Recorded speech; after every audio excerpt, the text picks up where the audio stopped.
Pas trop de stress, comment ça se passe? Ça va, je suis un peu stressée, en même temps je suis contente. Ah, Donc du coup, c'est parfait. il y a du stress, mais il y a de l'envie. C'est le bon Et mélange il y a en du général. plaisir, ouais, voilà, du c'est bon ça. stress. Ouais. C'est le 77e épisode. Je sais pas si t'as un truc avec le chiffre 7. Bah, c'est mon chiffre préféré. C'est vrai. Ah bah, voilà, tu vois, comme quoi, ça tombe Mhm. pile. Bah, c'est le 77e épisode de What the Health. On va passer un très bon moment ensemble. T'écoutes les podcasts, toi? Je sais plus si Oui, je de t'avais temps déjà en demandé. temps, quand Ouais. je suis dans les transports. T'es team plutôt transport en commun? Ouais, c'est ça. Enfin, Ok. quand je suis en salle d'embarquement, avant de prendre l'avion, Oui. dans le bus, dans les files d'attente Sport, jamais? longues. Au sport, non. J'écoute Et de la musique. Tâches ménagères? Musique aussi. Ouais, pareil, ok. Ouais. Il y a plein de... Il y a la team sport, il y a la team tâches ménagères, il y a la team transport en commun. Donc il y a un peu tout le monde. Merci Camille de me recevoir du coup dans ton cabinet aujourd'hui. En général, je dis toujours merci d'être sur le podcast, mais c'est toujours moi qui vais chez les gens pour enregistrer les épisodes. Donc merci de me recevoir dans ton cabinet. Les gens qui ont cliqué l'ont vu dans l'épisode. Tu es sexologue. Je vais te laisser élaborer un petit peu sur le comment est-ce que toi tu définis ce rôle-là. C'est la deuxième fois que je reçois une sexologue en très peu de temps sur le podcast. Mais il y a quelques semaines, j'avais reçu quelqu'un pour parler sexualité et certains des piliers des 5 facteurs de la santé. Donc le 1, le 2, le 3, on avait parlé alimentation, activité physique et sommeil. En gros, l'impact de la sexualité sur ces 3 points-là et vice-versa. Et aujourd'hui, l'idée, c'est de plutôt rentrer sur le 4e facteur de la santé et donc parler avec toi de relations sociales plutôt et donc de relations à l'autre. Moi, le titre de l'épisode, comme je l'ai écrit, tu vois, c'était partager son intimité. Donc l'idée, c'est carrément de ce truc de rapport à l'autre et de tout ce qui se passe dans notre tête, dans notre échange, dans notre communication. Voilà, il y a plein de choses. Il y a plusieurs angles d'attaque sur l'épisode, mais l'idée principale, c'est de comprendre comment est-ce qu'on en arrive à partager sainement son intimité avec une autre personne. C'est pas mal ça comme point d'entrée. Ça te va comme point d'entrée. Donc on va essayer de parler d'un max de choses, de différents types de relations, du rôle malheureux de la pornographie dans l'éducation sexuelle, de la relation à soi, de la communication dans le couple, mais aussi de vulnérabilité et de sécurité émotionnelle. J'ai noté plein de mots que tu vas nous aider à comprendre. Voilà, ça va être un épisode complet. On va rentrer dans... Ah ouais, j'ai noté, on va rentrer dans le ciment des relations. J'étais inspiré dans l'écriture de mon intro. Écoute, je vais me taire pendant 2 minutes et je vais te laisser te présenter. Voilà, tout simplement. Déjà, un grand merci de m'avoir invité sur ton podcast. Avec plaisir. Moi, je suis enchantée d'échanger sur ce sujet de la sexualité avec l'angle super pertinent de la relation à l'autre. Mhm. Donc, comme tu l'as dit, j'exerce le métier de sexologue clinicienne.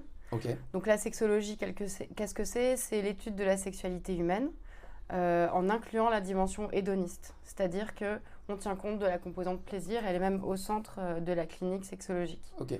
C'est ce qui différencie de nous des animaux. Il y a De des manière animaux grossière. qui, quand même, ont Ok. l'air de prendre du plaisir. Ok, Donc, ok.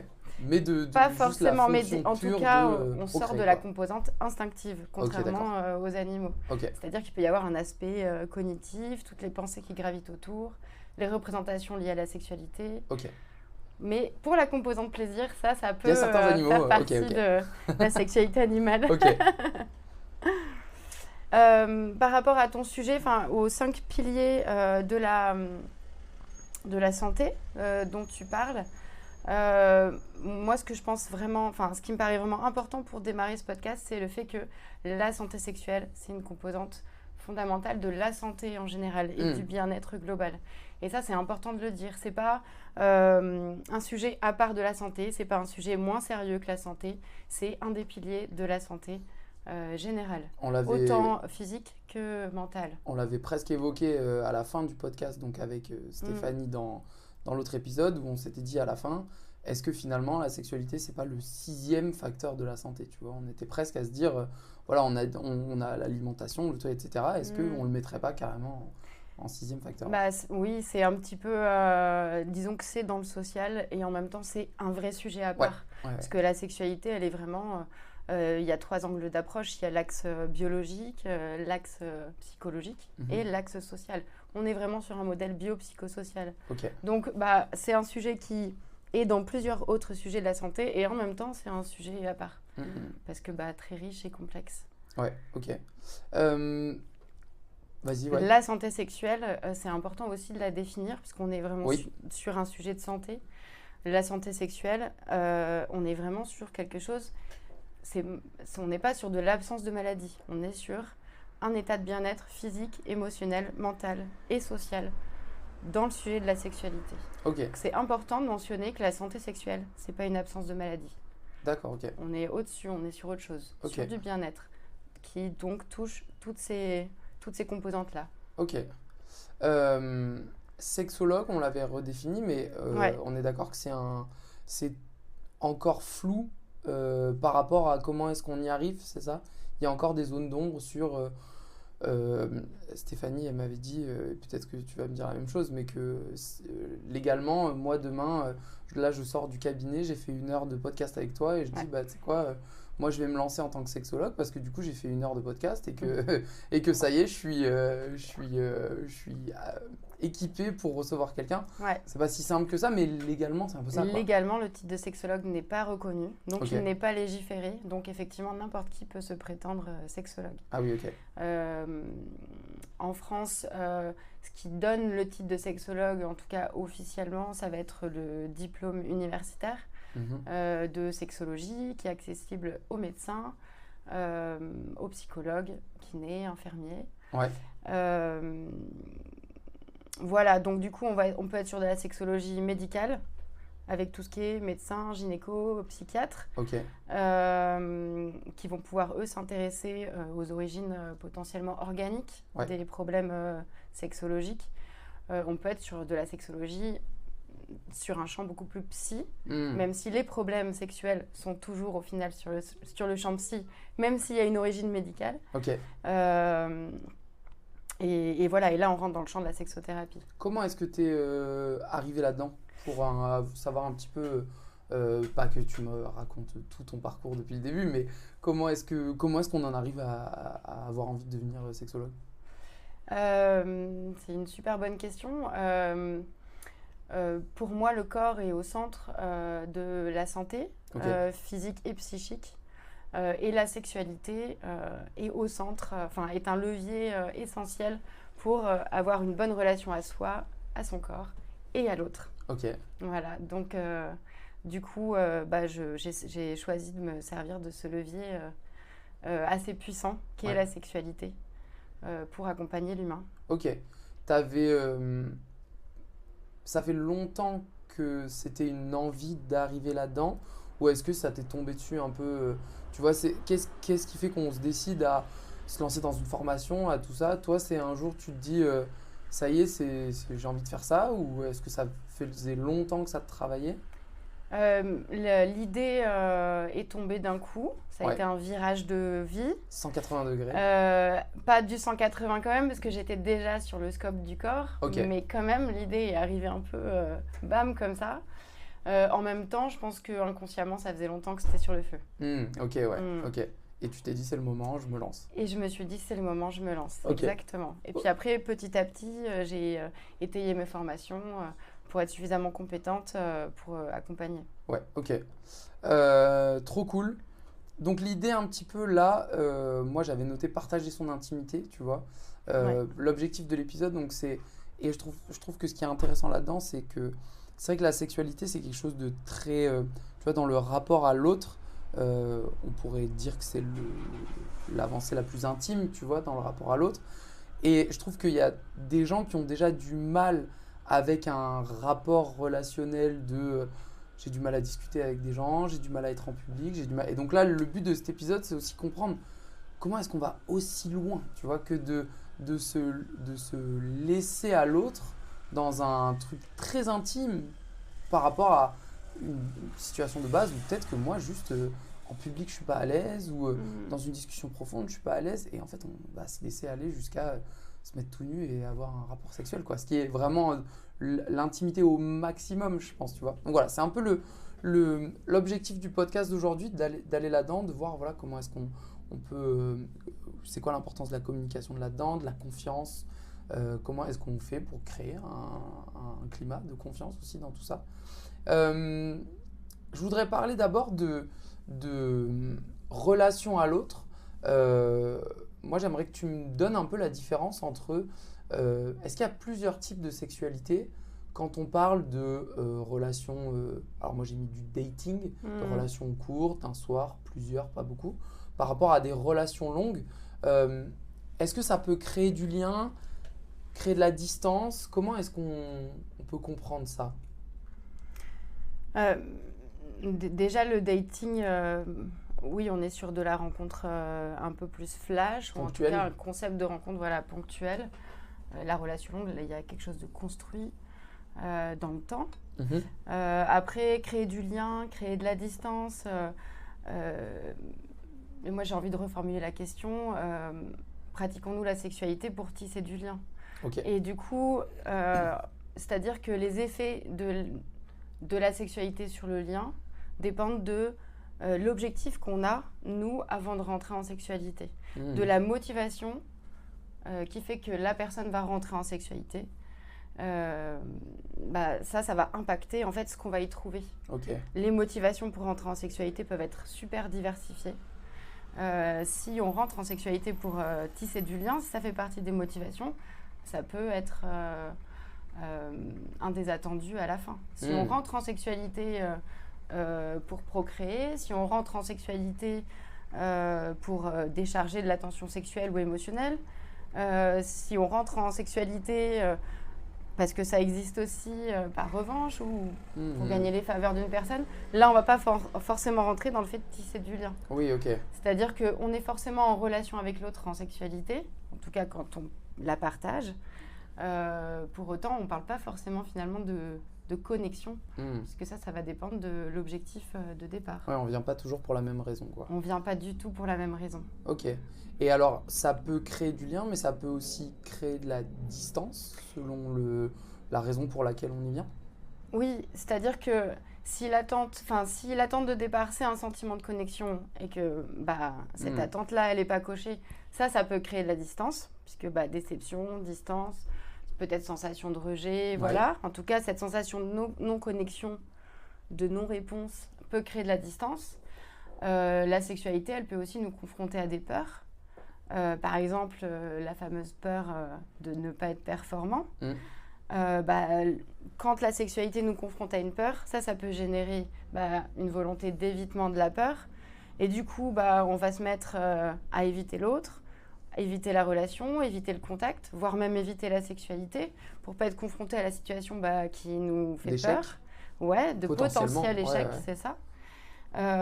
Ou alors, on peut y aller quand même s'il y a de la peur, mais ça peut créer de la distance avec ce qui est en train de se passer, comme si on était spectateur de ce qu'on vivait. Et là, du coup, la sensation de distance, dans le lien, elle est présente forcément. Est-ce que ça, c'est quelque chose qui se ressent, qu'on soit dans du dating ou de la relation longue? Ça marche dans les deux formats? Du coup, effectivement, là, on est vraiment... en fait, quelque part, le cadre temporel de la relation, il n'impacte pas tant que ça, au final, sur les paramètres là dont on vient de parler. C'est-à-dire qu'il peut se produire dans les deux cas. Oui. Ou ne pas se produire dans les deux cas. Ok. Et alors, qu'est-ce qui fait que ça peut ne... Comment on fait pour que ça ne se produise pas, du coup? Parce que j'imagine que là, quand on écoute, on se dit... moi, je préférerais que ça ne se produise pas, que j'ai une sexualité épanouie, que tout soit facilement réglé, que je sois jamais dans ma tête à me poser plein de questions. Est-ce que c'est là qu'on parle de communication? Est-ce que c'est là qu'on parle de travail à côté avec une psychologue, une thérapeute, une sexologue? Comment on évite de rentrer là-dedans? C'est une question super large qui demanderait vraiment de ratisser vraiment beaucoup de choses. Bien sûr. Tu demandes un peu une recette magique. Effectivement. Qui n'existe pas, du reste.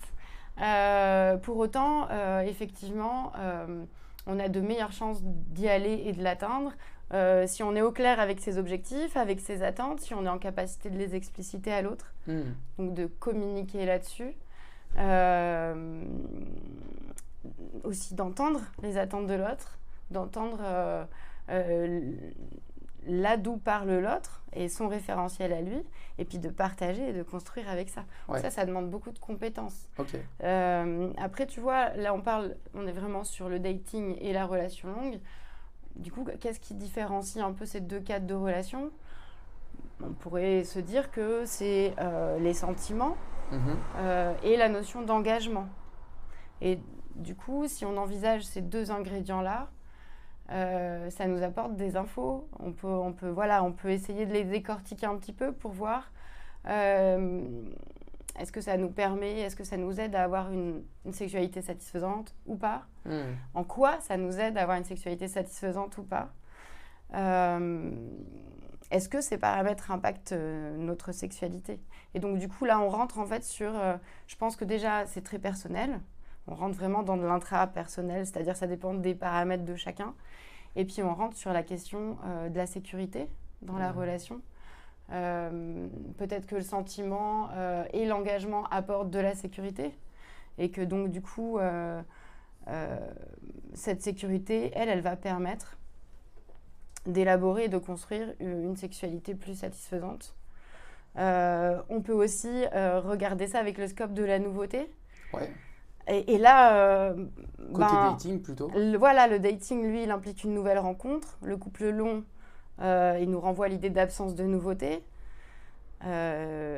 Cet autre connu dont on pense déjà avoir fait le tour. Donc, voilà.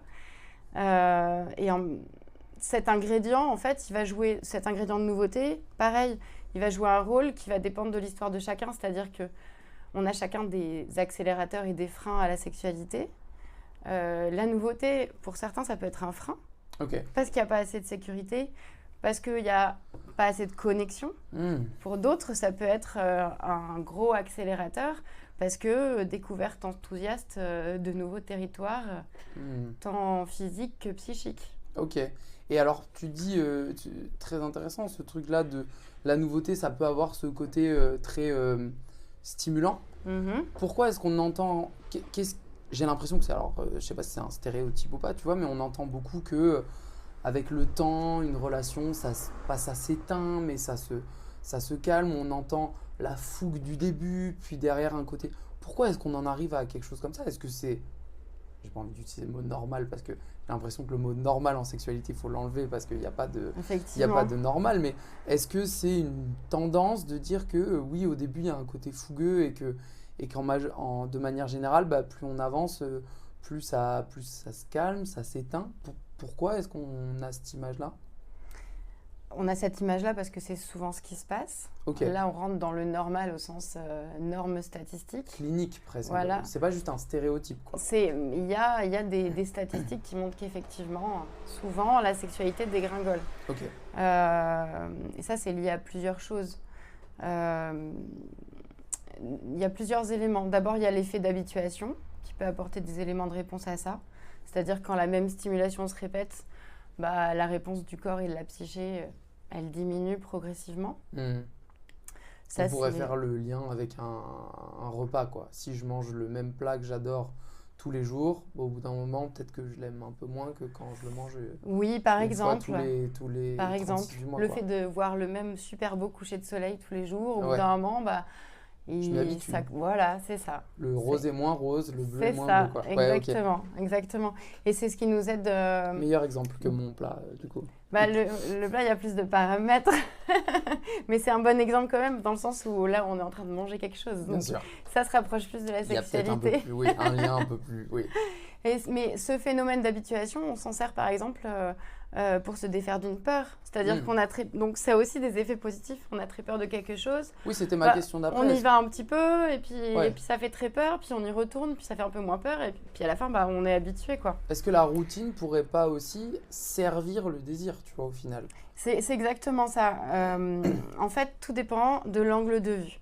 Donc on est à nouveau sur les motivations de la sexualité qui rentre en ligne de compte pour voir si cette sexualité elle fluctue, cette routine, la place qu'elle va tenir dans cette sexualité.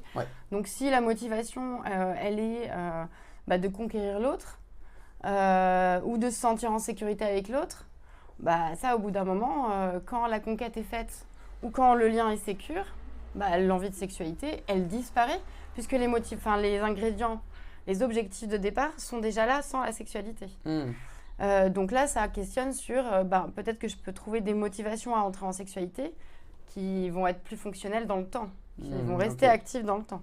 Oui, c'est pas grave de ne pas avoir le danger de perdre l'autre, qui quand même, sur 60 ans de vie commune, peut-être c'est dur psychologiquement de se dire tous les matins que potentiellement je vais perdre l'autre. C'est aussi cool d'avoir cette sécurité de dire on s'aime, on s'est promis d'être ensemble, donc trop bien. Ouais. Mais par contre, trouver d'autres leviers pour garder ce feu, cette flamme. Par exemple, partager du plaisir ensemble. Ça, c'est un levier qui peut rester actif tout le long de la relation. Ok.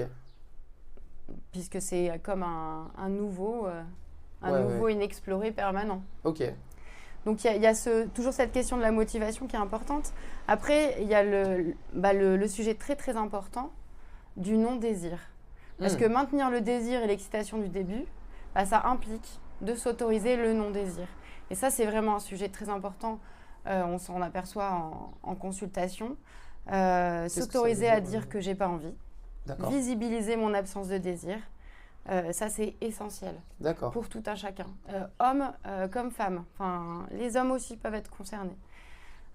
Donc ça implique de se le dire, de l'identifier, d'être en capacité de l'exprimer, puis que l'autre soit en capacité de l'accueillir, sans exercer de pression. Donc gérer sa frustration potentielle. Exprimer son non-désir, ça donne de la profondeur à l'expression du désir. D'accord. Et donc du coup, quand le désir est là, le vécu sexuel, il est beaucoup plus riche. Donc voilà, dans cette évolution de la sexualité dans le temps du couple, le non-désir, il tient une place vraiment très importante. Donc c'est savoir dire, là en ce moment, le boulot, j'en ai par-dessus la tête, j'ai moins de désir. Ouais. Et par contre, à un autre moment, être capable de dire, là en ce moment, j'ai plein de... C'est ce genre de... C'est ça. C'est oui, j'ai envie, ou j'ai envie, viens, on y va. Ou non, j'ai pas envie, ou aujourd'hui, j'ai pas envie. Que ce soit une réponse ou une affirmation, ça peut être dans les deux sens. Bien sûr.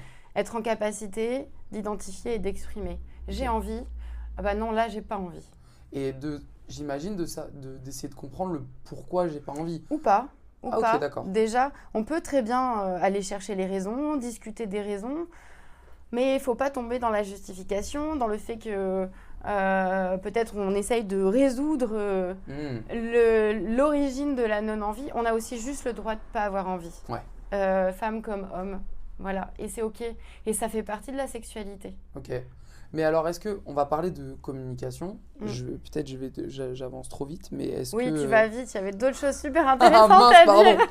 Alors, n'hésite pas à me refaire revenir, mais c'est que là, quand tu me dis ça, je me dis, dans cet échange-là avec l'autre personne, est-ce que y a un moment où on peut se rendre compte qu'on a envie et pas envie à des rythmes qui nous éloignent plus qu'ils nous rapprochent? Parce que tu vois, tu me dis, faut que je sois capable de dire que j'ai pas envie et c'est ok, et moi je suis d'accord avec ça. Mais est-ce que aussi, dans cette communication-là, on peut se rendre compte, ah mais attends, il a quand même beaucoup moins envie que moi, ou alors à l'inverse, moi j'ai souvent beaucoup moins envie que elle, tu vois. Les problèmes arrivent quand il y a un trop gros différentiel de désir, d'envie, effectivement. Et là, ça demande effectivement de la communication, ça demande... Enfin, si le différentiel est source de souffrance, à ce moment-là, souvent, on vient consulter et ça demande d'aller chercher les freins et les accélérateurs dont je parlais tout à l'heure. Celui qui a moins envie, peut-être venir alléger un peu les freins, appuyer sur les accélérateurs. Celui qui a plus envie, peut-être faire le travail inverse ou en tout cas apprendre à gérer la frustration. Apprendre à ne pas faire peser à l'autre l'absence de sexualité, apprendre à se responsabiliser sur sa propre sexualité aussi, parce que la sexualité, ça se partage, mais ça se pratique aussi seul. La masturbation, c'est un vrai sujet, qu'on soit en couple ou pas en couple, qu'on soit adulte ou adolescent, il n'y a pas d'âge et il n'y a pas de cadre. Ouais. Elle devrait exister tout au long de la vie. Donc c'est aussi une manière, un des leviers pour se responsabiliser sur sa sexualité, et pas imposer un rythme à l'autre.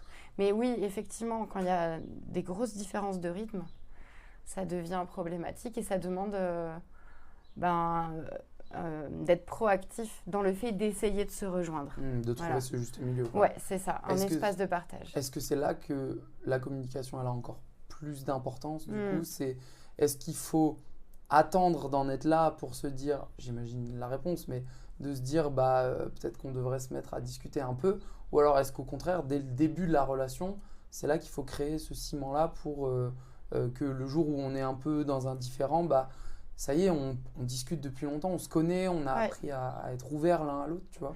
C'est toujours mieux si la communication elle se construit en amont, parce que indépendamment de la sexualité, le couple c'est une relation.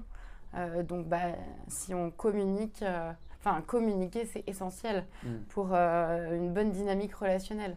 Après bien sûr, si la communication, des bases saines de communication n'ont pas déjà été posées, les poser au moment de la problématique, c'est pas trop tard, c'est jamais trop tard, c'est une question de choix, de motivation, d'envie.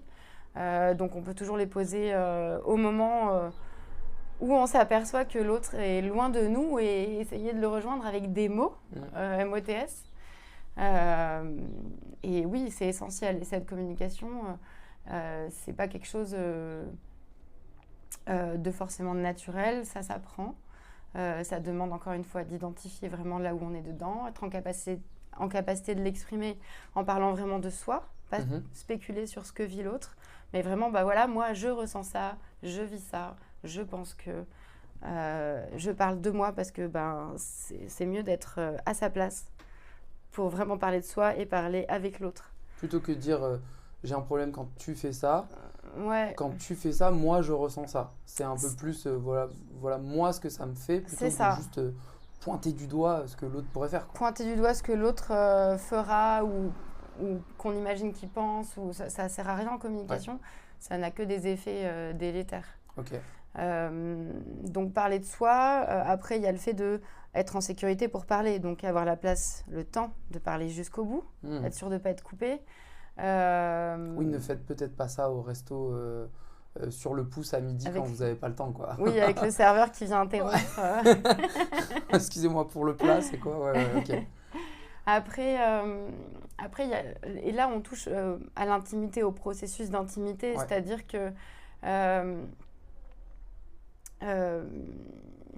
dans la communication, la sécurité, l'intimité va se développer si la personne qui parle, qui s'exprime, va percevoir de l'écoute de l'autre, une réaction sincère, quand même assez rapide, bien sûr.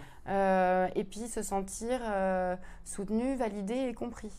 Et ça, c'est des ingrédients essentiels du processus d'intimité, avec à la base cette fameuse communication qui implique un dévoilement.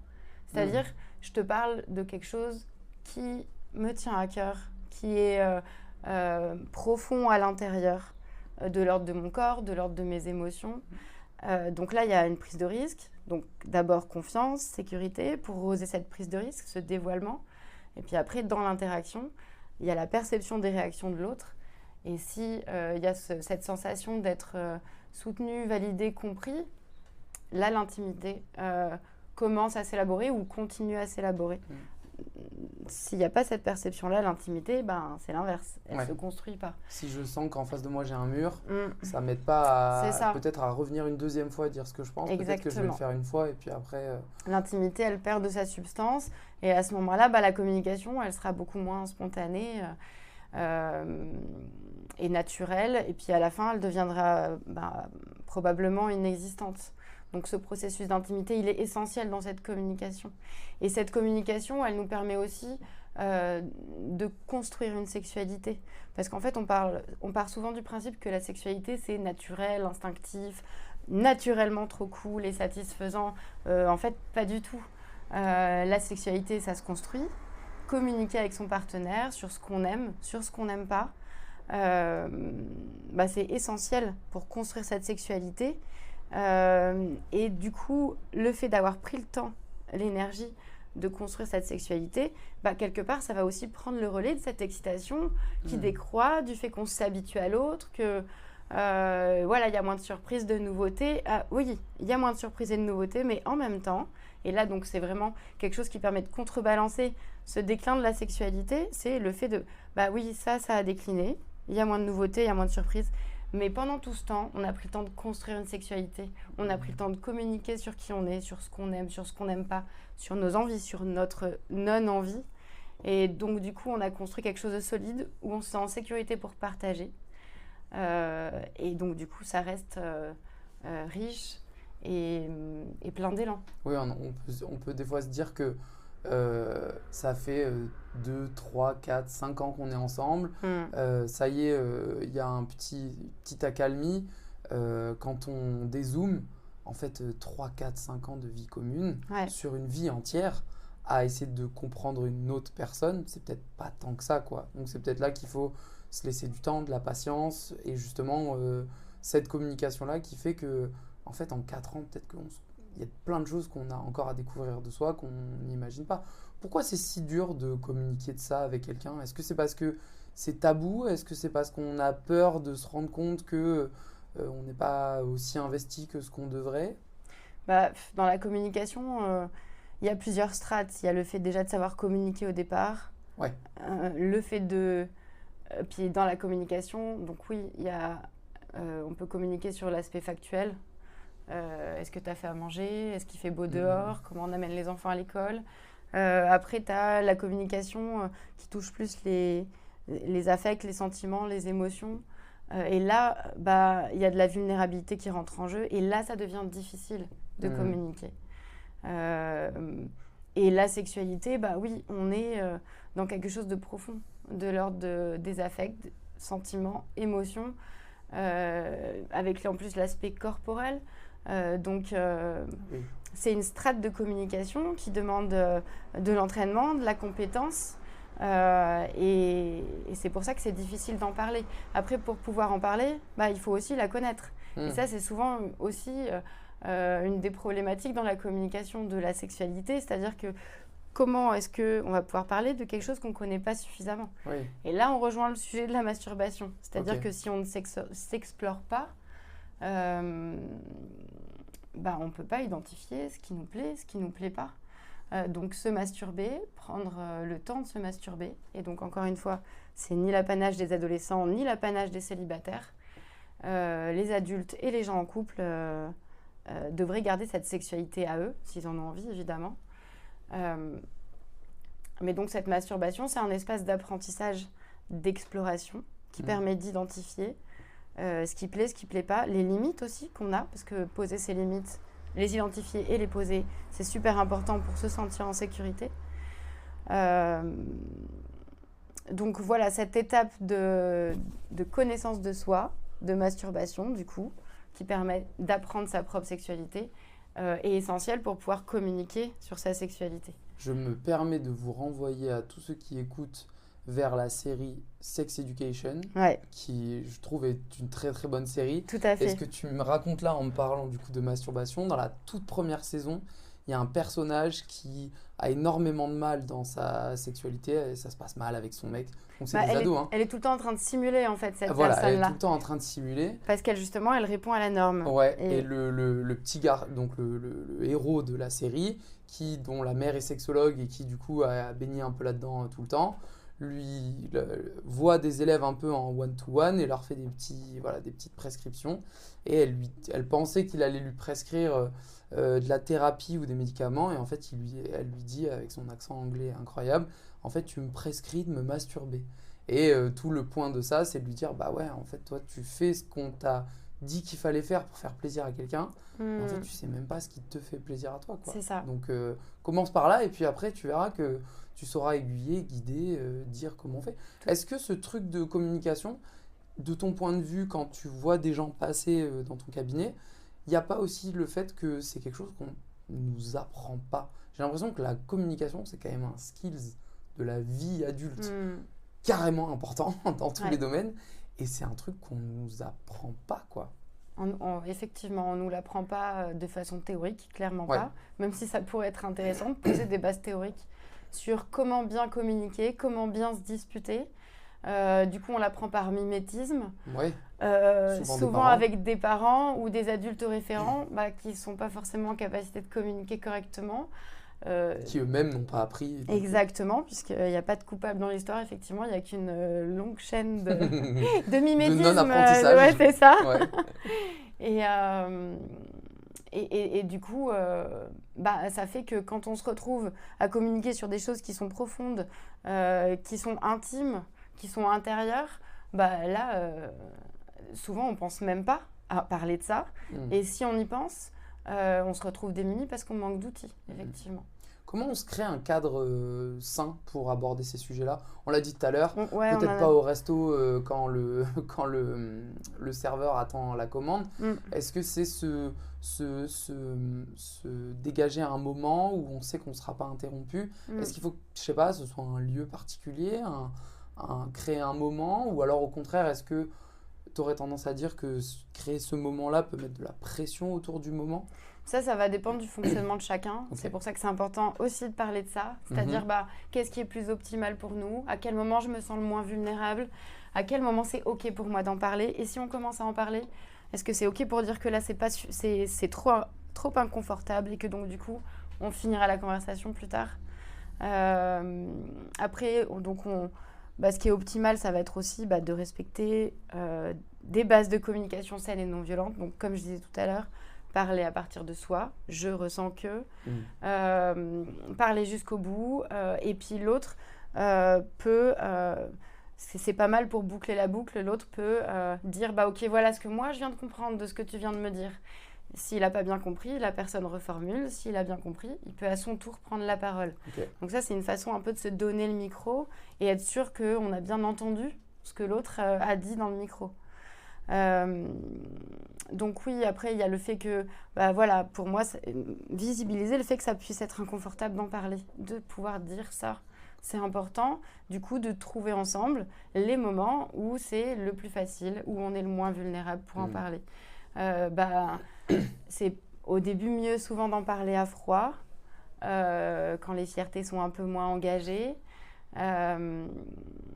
Et puis que chacun pose ses limites et que chacun puisse mettre un terme à la conversation de façon temporaire si c'est trop difficile. Après, il y a aussi le fait de, dans le concret du concret de la communication, il y a aussi le fait de ménager la fierté de l'autre, ne pas accumuler les choses négatives. Donc on peut glisser quelque chose qui, moi ce truc-là, j'aime pas trop... j'aime ça, ça et ça. C'est-à-dire faire un espèce de petit ratio de un tiers de négatif pour 2 tiers de positif, par exemple. Ou 1/4, 3/4. Pour pas finir sur juste moi j'aime pas ça, point, quoi. C'est ça, pour que la personne elle ait aussi du renforcement positif en écoutant l'autre, quoi. Puis après, il y a le fait d'apporter de la modulation, c'est-à-dire c'est pas j'aime ça ou j'aime pas ça, c'est ce truc-là je l'aime mais pas à ce moment-là du rapport sexuel, ou alors ça à cet endroit je pourrais aimer mais peut-être plus de la pression que du frottement, tel type de stimulation, tel autre, ou alors j'aime bien ça mais c'est trop fort ou c'est pas assez fort. Apporter de la modulation à ce qui est déjà fait, ou alors proposer de l'alternative. Ça j'aime pas trop, par contre peut-être que tu pourrais essayer ça. Et puis du coup là, quand la communication elle est bien mise en place à froid, peut-être proposer, est-ce que là en fait ce truc-là je sais pas trop, à cet endroit-là je sais pas trop ce qui me ferait plaisir, est-ce que c'est ok pour toi si on en parle pendant qu'on est en sexualité, pendant qu'on partage de la sexualité, et puis même si tu as envie de tester des choses, tu les testes, puis je te fais un retour dans le vif en fait, sur le moment, dire non ça c'est un peu bizarre, ou ça j'aime pas trop, ou si au contraire ça j'aime, et pouvoir du coup communiquer sur le moment, et peut-être dans un second temps. Oui, on peut faire du débrief après, mais on peut aussi ouvrir l'échange pendant. On n'est pas obligé de ce que j'en comprends, de ne rien dire, attendre que ce soit fini, et puis une fois que c'est fini, dire en fait j'ai pas trop aimé. On peut pendant avoir un climat où on peut créer, en tout cas essayer de créer un climat où je suis à l'aise pendant, de dire attends, ça j'aime pas trop quoi. Ou alors, oui, Bah, ça c'est très bien, continue. Enfin, entre guillemets, c'est l'idéal dans le Ouais. sens où, comme ça, tout reste très spontané. Après, ça demande de la compétence Oui. et ça demande souvent d'avoir expérimenté, de parler de ça en amont à froid. Ok. Donc, en mode avant, en mode après, en tout cas à froid, en dehors de la sexualité. Mais effectivement, c'est possible.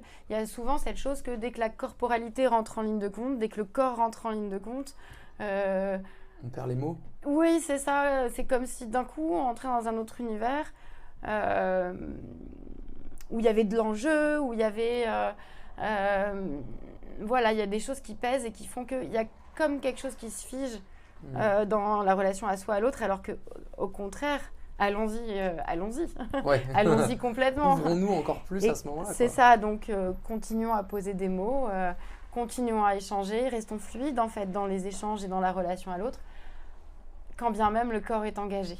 Est-ce que de tout ça, on peut en déduire que le silence, ça peut être plus destructeur finalement que le conflit? Est-ce qu'il vaut mieux se dire, allez, on va pas être d'accord, on va peut-être que on va se prendre la tête là pendant 1 heure par rapport à des trucs, mais est-ce que ça nous permet pas plus d'avancer que de toujours tout garder pour soi, mettre sous le tapis et au final peut-être exploser un jour de nulle part, quoi, tu vois? Bah, Puis même pour une autre raison que ça, mais juste ouais. un trop plein, quoi. Mettre en balance le silence et le conflit, c'est un petit peu, c'est difficile parce qu'un conflit, ça peut être terriblement Bien destructeur. sûr. Un silence, ça peut être aussi terriblement destructeur. Dans les deux cas, on est dans une impasse, en fait. Sauf si on est dans le conflit, dans le désaccord, qui va être traité sans interrompre le processus d'intimité. C'est-à-dire que, et là on retombe sur ce que j'ai tout à l'heure, comment se disputer correctement. Donc ok, là on a un sujet de désaccord, un conflit, et on va communiquer pour pouvoir mieux comprendre là où est l'autre, là où je suis moi, le terrain d'entente qu'on peut trouver. Donc là, à ce moment-là, le conflit, bah, il va être super productif parce qu'il va être comme un terreau, un support fertile de communication et donc du coup de connaissance de soi, de l'autre. Donc dans ce cas-là, c'est mieux que le silence. Oui. Pour autant, apprendre à se disputer correctement comme ça demande encore de la compétence de communication. Ok. Tu me fais un lien tout trouvé avec ma question d'après, mais on a parlé d'apprentissage et de génération de mimétisme. J'ai l'impression que dans tout ça, alors aujourd'hui, je croise les doigts, on est dans une génération pour laquelle ça devient de plus en plus courant de parler, peut-être un peu plus que les générations d'avant, mais pour ma génération ou celle d'avant, il y a un truc qui est rentré en ligne de compte qui a peut-être un peu chamboulé beaucoup de choses au passage, c'est la pornographie qui est arrivée là-dedans dans déjà un monde de mimétisme et de aucun apprentissage. Et en plus, on a rajouté des productions filmées dans lesquelles on nous a vendu une vérité de ce que à quoi la sexualité devrait ressembler. Est-ce que pour toi, c'est un sujet qui revient dans les personnes que tu peux avoir passées dans ton cabinet? Est-ce que la pornographie, ça revient souvent comme un outil qui leur a mis des idées reçues dans la tête? La pornographie, c'est un sujet qui revient.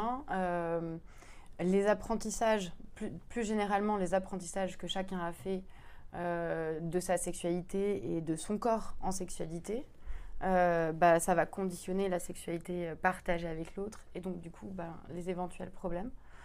La pornographie, comme tu l'as dit, c'est une mise en scène de la sexualité et ce n'est qu'une mise en scène. Ça n'a rien à voir avec une sexualité réelle. Donc c'est absolument pas une source d'information et c'est même une source de désinformation et elle est liée aux représentations culturelles qu'on a de la sexualité. Et c'est là souvent que ça pose problème, c'est-à-dire que on est renvoyé à cette notion de normalité dont on parlait tout à l'heure. Oui. C'est-à-dire que la pornographie, comme la culture, comme parce que tu dis, on parle plus de sexualité, mais on en parle souvent plus en mode blague, en mode blague salace, ou alors en mode attendu de performance. finalement, la communication sur la sexualité, tout comme les représentations de la sexualité, comme la pornographie, ça nous renvoie à des représentations qui sont souvent assez pauvres de la sexualité et qui, du coup, souvent posent des problèmes dans la sexualité de la personne. Ok. Est-ce que ça peut amener à biaiser notre relation à nous-mêmes aussi? Est-ce que ça peut me créer dans ma tête des schémas de pensée en me disant, en fait, tu parlais de normalité, j'ai vu ça dans un film, 2 films, 3 films, 4 films. Ouais. Putain, moi, je fais pas ça. Est-ce que du coup, je suis pas normal, différent, raté? Peut-être que pour toi, c'est que de la performance. Tout ça, ça ramène essentiellement au sujet de la performance?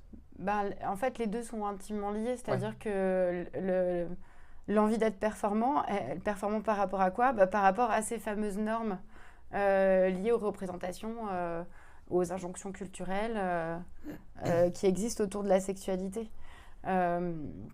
Donc oui, c'est relié, c'est pour autant pas tout à fait le même sujet.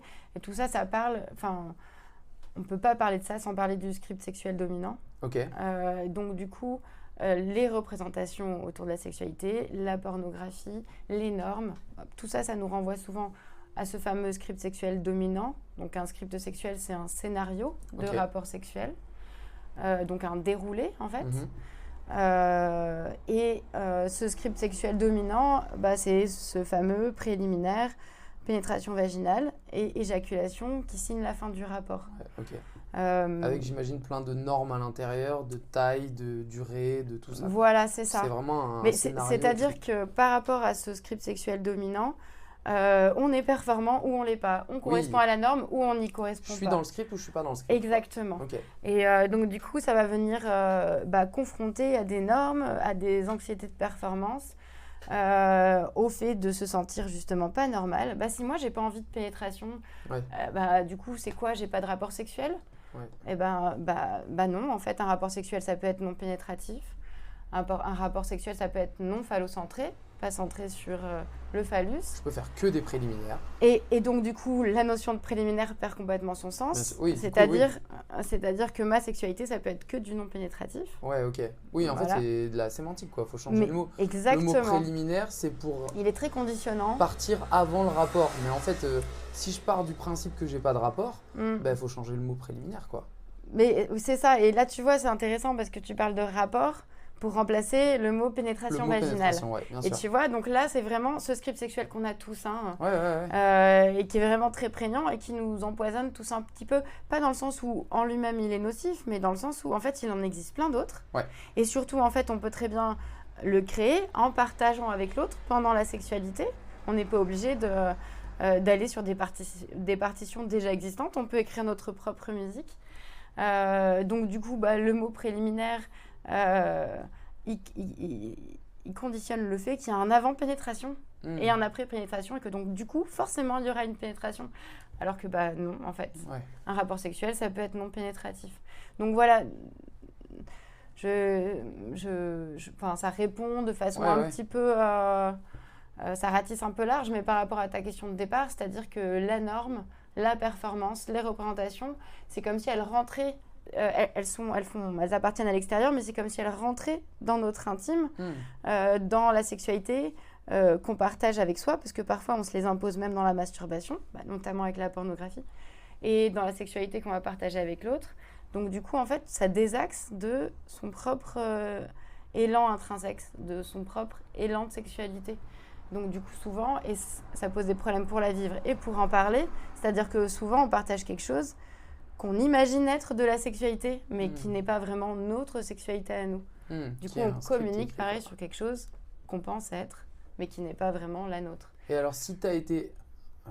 si tu as été élevé à ce script, peut-être c'est pas la bonne manière de dire. On est tous biberonnés à ce script. Dans la pornographie, dans les rapports sexuels qu'on entrevoit même dans les films classiques. On imagine, on nous laisse souvent imaginer ça. Dans les discours qu'on en a, préliminaires, dans la sémantique, en fait, on est biberonné à ça. Oui, c'est vrai que moi je pointe du doigt la pornographie, mais tu as dit plein de fois le mot culture et tu parles de film. Ça peut être juste laisser entendre que ça a duré toute la nuit. Ça peut laisser entendre que. Moi, ça m'a fait penser quand tu as dit ça, c'est très bête, mais dans un film Marvel, donc le tout dernier Thor, il Ouais. est Chris Hemsworth qui est ce qu'il est. Il est magnifique, taillé, incroyable. Il arrive dans un auditorium, il y a Zeus qui s'énerve, qui envoie une bourrasque de vent. Chris Hemsworth perd sa tenue, il est tout nu au milieu de tout le monde. Et à ce moment-là, toutes les filles qui sont autour tombent dans les pommes.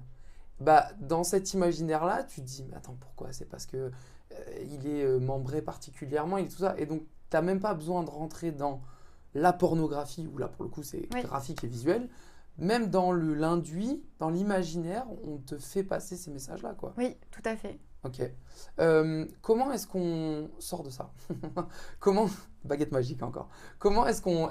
Non, mais sans parler de formule magique, évidemment, mais quand tu disais biberonner à tout ça, quand tu as été culturellement beaucoup face à tout ça, comment tu fais sortir ça de ta tête? Comment est-ce que tu t'éloignes de ces stéréotypes? Comment est-ce que tu sors de ce script, quoi, tu vois? Mhm. Bah, les... 20 ans de thérapie. Alors, pas forcément, même si ça peut toujours aider. Forcément. Après, il y a des leviers très puissants en termes de sexualité pour venir, parce que en fait, désapprendre tout ça, c'est aussi réapprendre à vivre quelque chose connecté à soi. Donc, on découd et en même temps, on coud en parallèle. Ok. On détisse et on tisse.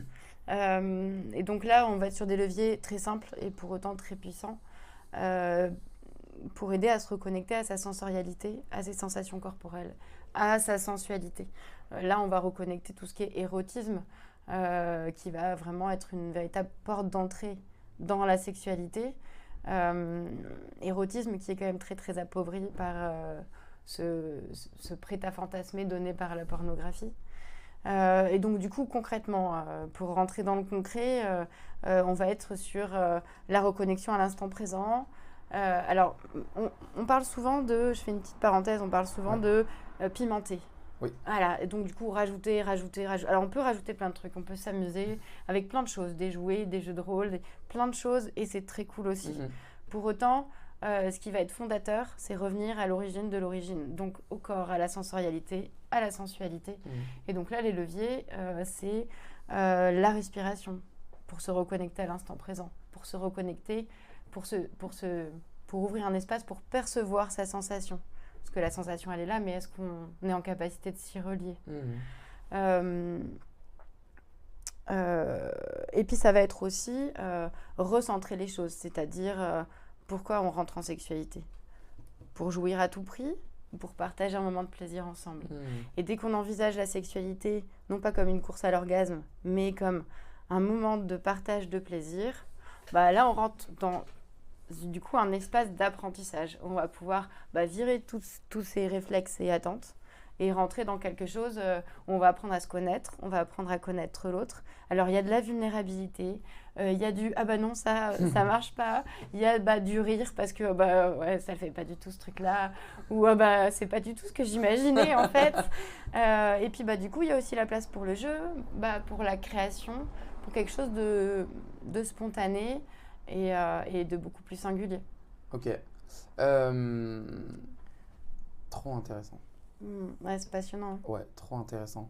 Est-ce qu'on peut consommer du porno Ouais. sans que ça nous impacte notre couple? Est-ce que les deux sont viables? Est-ce que au contraire, en fait, j'ai sous-jacent presque envie de te poser la question de est-ce qu'il faut arrêter le porno comme il faut arrêter la clope, tu vois? Ouais. Ou alors est-ce qu'au contraire, est-ce qu'il y a une manière saine de consommer du porno même quand on est en couple, tu vois? Déjà, il faut pas se dire que consommer du porno c'est pas bien et pas en consommer c'est bien, parce que dès qu'on rentre dans le bien pas bien, Bien sûr. déjà ça comprime à l'intérieur, ça donne encore plus envie d'y retourner, donc ça marche pas. Les Puis en plus interdictions, ça qu'on a crée envie de faire, une ouais. dualité qui est quand même loin d'être vivante et réelle au final. Pour autant, la réponse elle sera pas, Le porno, comme la clope, c'est une question de fréquence. Si tu fumes tous les jours, un paquet par jour, bah, ça va être compliqué pour ta santé. Si tu regardes du porno à chaque fois que tu te masturbes, ça va être compliqué pour ton imaginaire érotique de continuer à se construire, par exemple. Ok. La pornographie, par rapport à l'impact dans le couple, ça pose aussi un problème de rapport à l'autre. C'est-à-dire quand on est derrière un porno, on est tout seul avec son objet de désir. On est le seul humain, en fait. Dès qu'on est en lien avec l'autre, oui, bien sûr, on objectifie la personne avec qui on partage la sexualité parce que c'est essentiel pour projeter son désir. Et en même temps, on tient compte de son altérité. C'est-à-dire la personne, elle peut dire stop, elle peut dire non, elle peut dire attends comme si, en fait, non, moi j'ai envie de ça. Donc cette altérité, elle est essentielle. Déjà pour une question de respect et d'intégrité, encore une fois. Et donc, du coup, quand on consomme trop de porno, en plus d'appauvrir l'imaginaire érotique, parfois ça peut poser une question de rapport à l'altérité de l'autre. Donc, en fait, voilà, je te fais une réponse un petit peu suisse, c'est-à-dire que oui et non. En fait, ça peut impacter le couple, comme ça peut être OK dans le cadre du couple. Tout dépend de la fréquence, du rapport que tu as à la pornographie. Si c'est ton ultime mode d'excitation quand tu es solo, ou si tu as de l'alternative, parce que l'alternative, c'est hyper important. Et ça dépend parfois aussi de, encore une fois, est-ce qu'on a pris le temps de communiquer là-dessus dans son couple ? Est-ce que c'est tabou ? Est-ce que c'est censuré ? Est-ce que c'est OK d'en parler ? Parfois, on n'en parle pas, mais on sait que c'est là et c'est OK quand même. En fait, tout ça, c'est des paramètres personnels que chacun doit régler aussi dans le cadre du couple. Ok. Voilà. Encore une fois, mais par contre, quand même, consommer du porno à chaque masturbation et de façon très récurrente, ça n'aide pas. Mais comme on pourrait dire, fumer sa clope tous les matins au réveil, boire son verre de vin tous les soirs quand on rentre à la maison, mais manger un paquet de bonbons tous les jours entre midi et 2. On revient sur cette question de l'habitude, la récurrence. C'est ça. C'est-à-dire, est-ce que je le fais par choix ou est-ce que je le fais par non-choix ? Voilà, c'est ça. Donc, on rentre effectivement sur le champ de l'addiction et là, ça appauvrit en fait. Ouais. J'aimerais qu'on parle un petit peu de relation à soi. Moi, je m'étais noté, entre parenthèses, la grande oubliée. Est-ce que avant d'être à l'aise avec l'autre, il faut être à l'aise avec soi ? Est-ce que ça revient à ce qu'on a dit au début de la masturbation ? Je pense à la masturbation dans le côté l'intimité sexuelle, mais est-ce qu'il faut être à l'aise avec soi de manière plus large que juste la manière dont on masturbe et comment on se connaît dans l'intimité sexuelle, quoi. Oui, c'est-à-dire que l'intimité sexuelle et la sexualité et les habiletés corporelles liées à la sexualité, elles sont effectivement sur une base de comment je me sens, comment je me vois, comment je m'estime, quelle opinion j'ai de moi, quelle image j'ai de moi. Et ça, effectivement, c'est un socle. Est-ce que dans quel genre je m'identifie, quelle valeur je me donne. Voilà, tout ça, c'est un socle qui va servir c'est des discours internes, effectivement, et qui va servir ou desservir cette sexualité. Ok.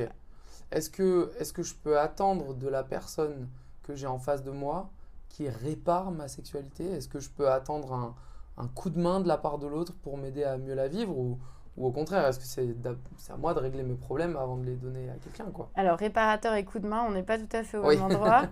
À mon sens, non. On ne peut pas demander à l'autre d'être réparateur, réparatrice. Ce serait instaurer quelque chose, ce serait attendre beaucoup de l'autre, lui donner beaucoup de responsabilités, puis déséquilibrer un peu la dynamique relationnelle. Ouais. Pour autant, on peut attendre que le lien soit réparateur. Ok. Après, du coup, l'autre peut nous donner des coups de main. C'est pour ça. Oui. Puisque dans l'interaction, dans ce vécu du lien, ça peut nous proposer des espaces où on vient revisiter des choses, des expériences, et puis les amener un peu plus loin et de façon beaucoup plus guérissante, les vivre de façon plus guérissante, plus nourrissante, plus constructive. Donc, faire peser ça sur l'autre, non. Par contre, se nourrir du lien et grandir dans le lien et se construire avec le lien, grâce au lien, ça peut être intéressant. Ok. Mm. Sans donner tout ton bagage et dire vas-y aide-moi quoi. Bah, Peut-être que c'est même se fourvoyer un peu que de s'imaginer que parce que j'ai trouvé quelqu'un qui est sain dans sa tête, il va m'aider à régler tous mes problèmes quoi. oui, mais là, on rentre dans la dynamique relationnelle du couple, même en dehors de la sexualité. C'est-à-dire que pour vraiment partager ensemble, bah, c'est important d'être en capacité d'être suffisamment autonome soi Bien sûr. et responsable de soi. Les responsabilités affectives, émotionnelles, bah, sexuelles aussi, être en capacité de dire, de Ouais. se connaître, voilà.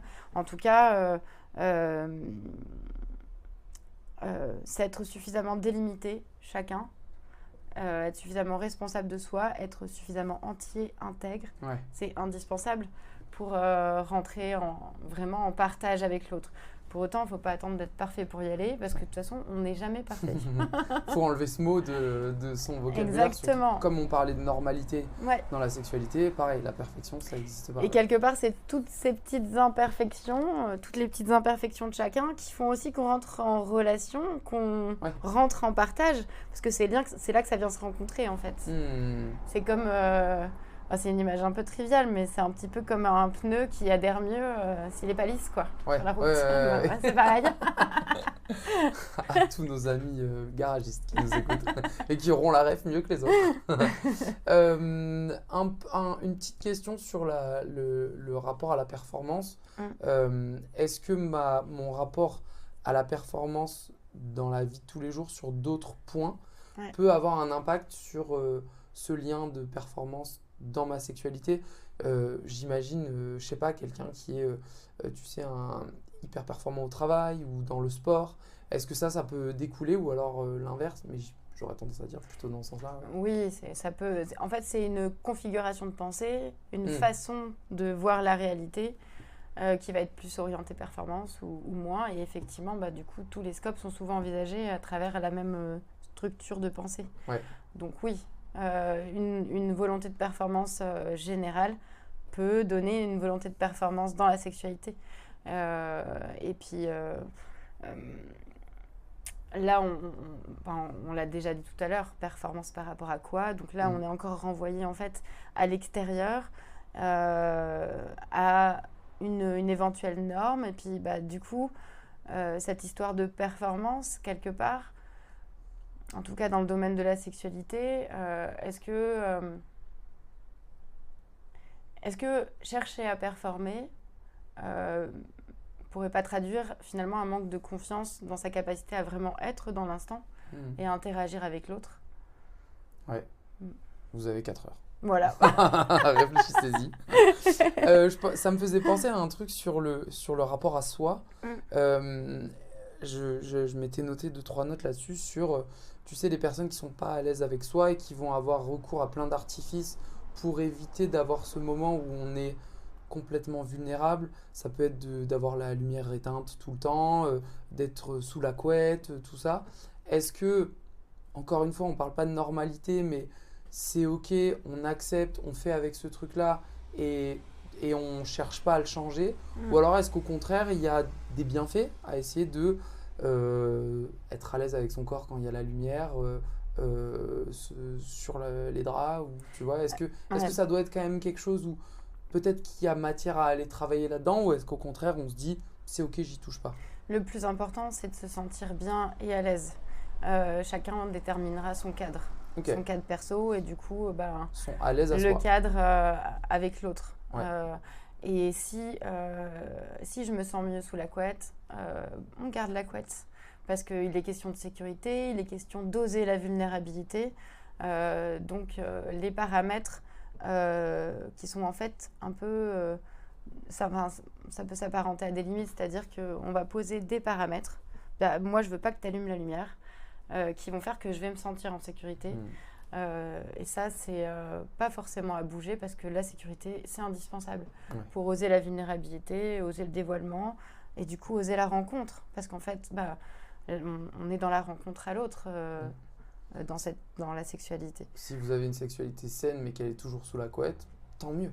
Après, ça pose problème. L'été, quand si ça commence à te poser...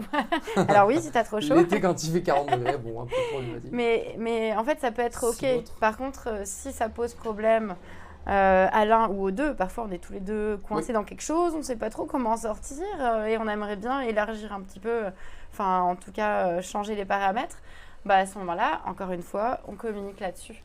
Et OK, c'est important pour toi d'avoir la couette, pourquoi ? C'est quoi ? Enfin, qu'est-ce qui fait que tu te sens en sécurité sous la couette ? Est-ce qu'on peut remplir ces critères de sécurité avec autre chose qu'une couette qui pourrait, moi, me contenter ? Contenter le fait que j'ai peut-être besoin de voir ou que j'ai envie de me sentir plus impudique ou enfin ça peut être plein de choses, mais en tout cas communiquer sur le pourquoi, pour quelles raisons je fais ça, voir s'il n'y a pas d'autres choses qui pourraient remplir le même objectif et contenter les deux. Et si c'est pas OK pour que ça bouge pas. Ok, ouais, on en revient à ce moment de discussion ou même peut-être ce moment de test où je vais essayer de l'enlever la couette. Hop, finalement, je suis pas à l'aise. Attends, on la remet. Ouais, ou alors au contraire, ah bah ouais, en fait, ça va. En fait, c'est mieux. Ouais, je me sens plus libre. J'aime que tu me vois. J'aime te regarder. En fait, ça peut être dans les deux sens. On peut vouloir faire demi-tour ou on peut être contente de ce nouveau territoire et puis sauter gaiement dedans. À pieds joints. Voilà. Dernière question dernier angle que j'aimerais qu'on aborde, c'est le côté linéaire qu'on peut imaginer. Tu vois, tout à l'heure, on a donné cette idée au début, c'est fougueux, puis après, ça se... En fait, il y a presque quelque chose d'écrit déjà. Tu parlais de script tout à l'heure, tu vois, de linéaire, d'acquis. Qu'est-ce que tu penses des bouleversements de la vie qui ont un impact sur la sexualité ? Moi, je pense, tu vois, ça peut être de la fatigue chronique, ça peut être du stress au boulot, mais ça peut être l'arrivée d'un enfant, le corps qui change, je vieillis. Est-ce que toutes ces périodes-là, il faut les prendre en compte dans sa sexualité et être OK avec le fait que la sexualité que j'ai connue à 25 ans, ce sera probablement pas la même qu'à 35, qu'à 60, etc. Tu vois ? Alors là, il y a plusieurs sujets dans le même sujet. Plein de choses dedans. Débrouille-toi. Alors, il y a plusieurs choses. Du coup, il y a le fait qu'effectivement, les périodes plus intenses, en termes de fatigue, en termes de stress, en termes de waouh, je suis en pleine transition, il faut que j'évolue sur l'image que j'ai de moi. Enfin voilà, ça peut être plein de choses. Ouais. Donc ça, c'est des périodes où on se sent plus fragile et qui vont impacter la sexualité, puisque comme on a dit tout au début, la sexualité, elle est vraiment multi-paramètres. Ok. Donc elle est impactée par tout un tas de choses.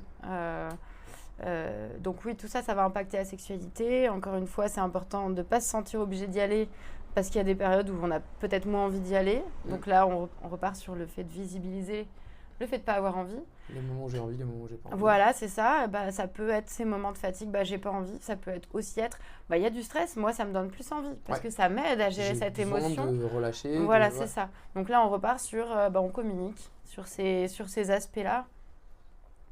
Après, il y avait autre chose que tu as dit que j'ai perdu, qui m'a amené à un autre élément de réponse. Moi, j'ai parlé tu vois, d'enfants, changement corporel, vieillissement. Oui, et à tel âge et à tel âge. Oui, il y a le fait que souvent, en sexualité, souvent dans le couple, on essaye de revenir à un avant. Okay. Cet avant ne reviendra pas. C'est-à-dire que la sexualité que tu avais à 20 ans ne sera pas ta sexualité de 30 ans, 40 ans, 50 ans. Ça évolue. Ouais. Ça évolue parce que tu évolues, parce que la personne avec qui tu partages évolue. Ton expérience. Voilà, c'est ça. C'est ça, tes apprentissages, les représentations, parce qu'on vit dans un monde, donc il y a aussi le monde qui évolue. Et forcément, tout ça, ça communique avec nos perceptions à nous, nos représentations à nous, comme on disait tout à l'heure.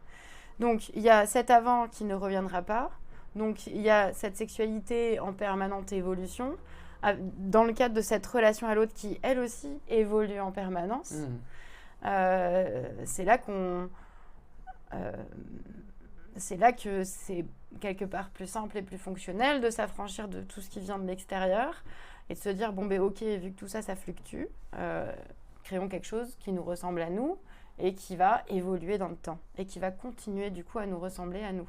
Okay. À moi, à toi et à ce nous qu'on partage. Qu'on se crée ensemble. Ouais. Et puis du coup, là je recoupe un autre sujet, mais ouais, bien sûr. le fait d'oser cette interaction-là, en partant chacun encore une fois de sa propre intégrité, ça peut permettre au désir de continuer à circuler. C'est-à-dire que je suis là où je suis, il y a des moments j'y vais, il y a des moments j'y vais pas, il y a des moments toi t'y vas, il y a des moments t'y vas pas. Et donc du coup cette interaction et le fait de rester dans la fraîcheur de cette interaction spontanée, ça fait que le désir a la place de circuler et de perdurer. Trop bien. Trop intéressant. Je pourrais faire 1 heure de plus. Mais je vais finir par une question peut-être un peu plus pratico-pratique. Est-ce que tu as, je sais pas, 1, 2, 3 clés à donner à quelqu'un qui voudrait que la sexualité, ce soit pas une pression en plus? Déjà, comme je disais tout à l'heure, le fait de ne pas considérer la sexualité comme constante. Ok. Donc, elle fluctue, elle est vivante. Accepter que ça change. Voilà, la sexualité, c'est aussi du pas de sexualité. C'est une sinusoïde de l'histoire. Des moments où on est moins bien, où on est voilà, c'est ça. moins connecté à l'autre. C'est ça, ouais. Après, oui, on est là-dessus et donc du coup, l'identifier, communiquer dessus. On peut aussi élaguer un peu les représentations qu'on a de la sexualité, notamment en termes de baromètre du couple.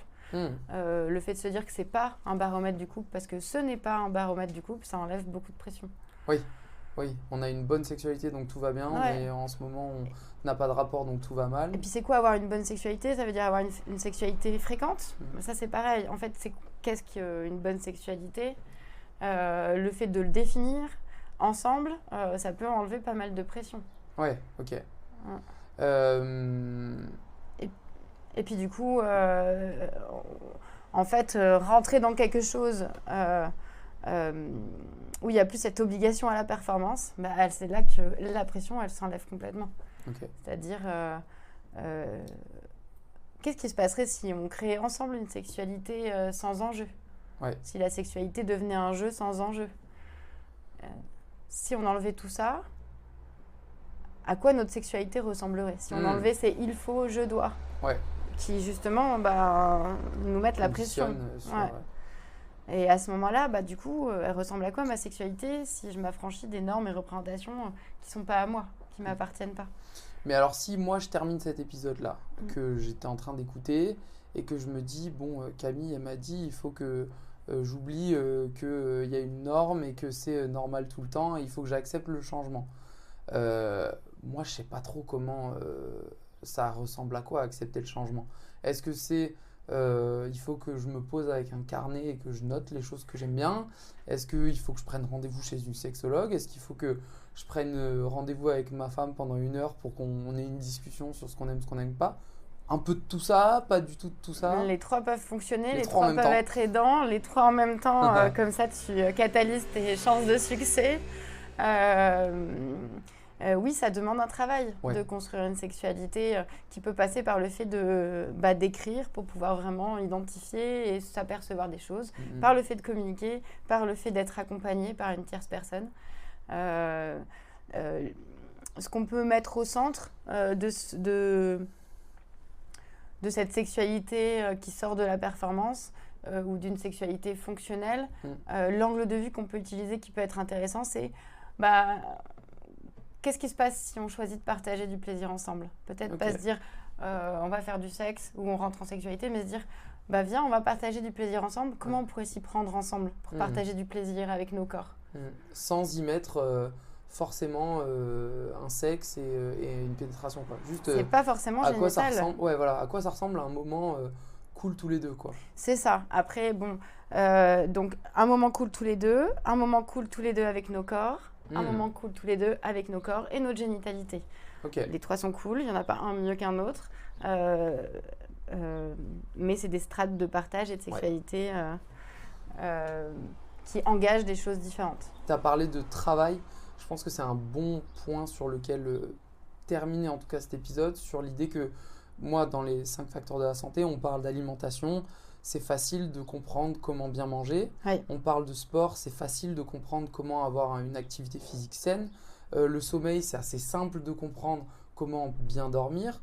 Au niveau du mindset, on commence à avoir une idée assez simple de comment travailler sur mon mindset. Par contre, est-ce que les relations à l'autre, et là encore plus avec sexualité, c'est pas finalement celui où c'est pour l'instant je sais pas si c'est le plus flou ou le moins documenté, le côté facile enfin le fait qu'on comprenne qu'une relation saine, c'est pas acquis. C'est autant de boulot que un corps tanké ou un sommeil de 8 heures sans problème toutes les nuits, quoi.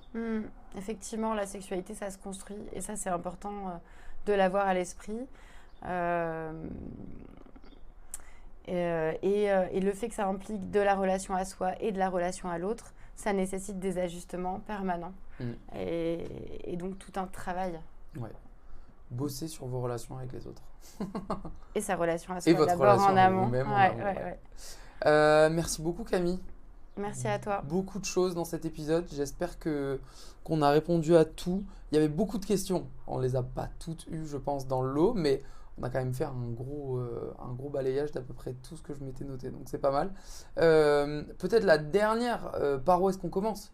Si je me pose plein de questions sur tout ça, est-ce que tu conseilles, je sais pas, un podcast, un livre, une conférence, d'aller voir quelqu'un directement ? Tu vois, quelqu'un qui se pose la question sur tout ça, sur la sexualité, où est-ce que toi t'orienterais une personne qui se pose toutes ces questions ? Il y a des livres très bien documentés, notamment pour la sexualité féminine, Je jouis comme je suis. Ouais. Il y a des podcasts très intéressants, notamment Camille parle sexe. Ouais. La littérature érotique, elle n'est pas informative, mais elle peut être très intéressante et très pertinente. Camille parle sexe, est-ce que c'est Camille Aumont-Carmel ? Non, pas du tout. Non, alors ça, c'est quelqu'un d'autre. Ah oui, d'accord, ok, je confonds. Ok. Oui, il y a beaucoup de sources d'informations, des supports aussi pour laisser naviguer son érotisme qui peuvent être pertinentes. Ouais. Et puis bien sûr, si on n'arrive pas, si au bout d'un moment on est bloqué dans son cheminement en solo, aller consulter. Ça peut être un coup de pouce ponctuel qui puisse relancer les choses. Oui, il faut peut-être dédramatiser aussi le fait d'aller voir. J'avais fait un épisode avec une psychologue pour rappeler qu'on ne va pas voir une psy uniquement quand on est un psychopathe et qu'on a des gros problèmes dans sa vie. Pas besoin d'être malade pour aller travailler sur soi. Ouais, c'est ça. C'est pareil en sexologie, il n'y a pas besoin de... Enfin, c'est pas parce qu'on vient consulter un sexologue qu'on est défaillant dans sa sexualité. Qu'on va devoir y aller toute sa vie et qu'on est... Exactement, ça reste une aide ponctuelle et le travail permanent en sexologie, c'est remettre le plaisir au sens de la sexualité. Ok. C'est vraiment le pilier fondateur, le plaisir dans la sexualité. Si une personne qui a écouté cet épisode s'est dit « Moi j'ai trop aimé Camille, tout ce qu'elle a raconté », où est-ce qu'on peut te suivre, te retrouver ? C'est quoi le meilleur endroit ou même te contacter si on a envie de prendre un rendez-vous ? On peut me trouver sur Instagram. On peut aussi me trouver sur Google et me contacter via mon numéro de téléphone. Moi, concrètement, j'exerce à Bayonne, donc au Pays Basque. On peut aussi venir dans mon cabinet en présentiel. Voilà, il y a plusieurs biais. Trop bien. Les liens seront de toute façon sur le post Instagram. Vous avez le lien direct du compte de Camille pour lui écrire. Et normalement en description de l'épisode sur Spotify. Donc là, si vous êtes en train d'écouter, vous allez en description de l'épisode. Il y aura le lien vers le compte Instagram et le lien vers le... tu m'as dit le site web. Google quoi. Voilà, c'est ça, le Google et où on peut retrouver le numéro de téléphone et tout ça. Doctolib ? Non. Non. Oui, voilà, ok. Il y aura tous les liens dans tous les cas. Vous aurez qu'à cliquer sur un lien et vous aurez le lien vers Camille. Ce sera rendu simple de toute façon. Trop cool. Plein de ressources. J'essaierai de mettre en lien aussi les. Après, j'ai cité un livre et un podcast, mais en vrai, il y en a vraiment plein d'autres très intéressants. Donc, je vous invite à fouiller, à chercher, parce qu'il y a plein de personnes qui mériteraient qu'on les mentionne. Et je ne l'ai pas fait. Mais, bien sûr. Moi, j'en mettrai 2. Ce sera un point de départ. Utilisez ces 2-là pour après aller en consulter d'autres. Trop bien. Je rappelle que si vous voulez soutenir ce podcast rapidement, il y a 3 manières de le faire. La première, c'est de laisser un avis ou un commentaire sur Spotify. Je rappelle que c'est le seul moyen de faire remonter un podcast dans les classements sur Spotify. Il n'y a pas d'algorithme, il n'y a pas tout ça, c'est juste de la recommandation. Donc un petit avis, un petit commentaire Deuxième moyen, c'est partager cet épisode. Donc soit vous copiez-collez le lien, vous l'envoyez à votre pote, à votre mère, à votre meuf parce que vous avez envie de parler de sexualité avec elle, à votre meilleure amie parce que vous avez envie de parler de sexualité avec elle.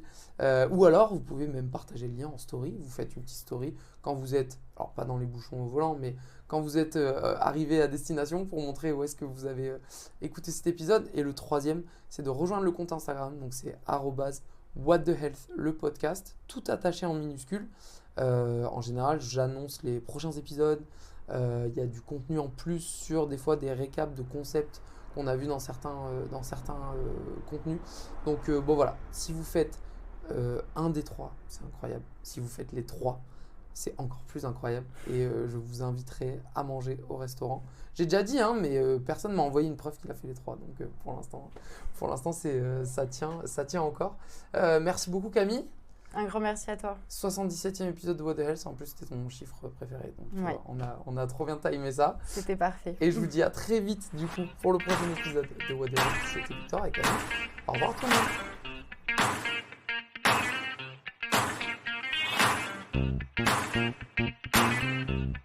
monde.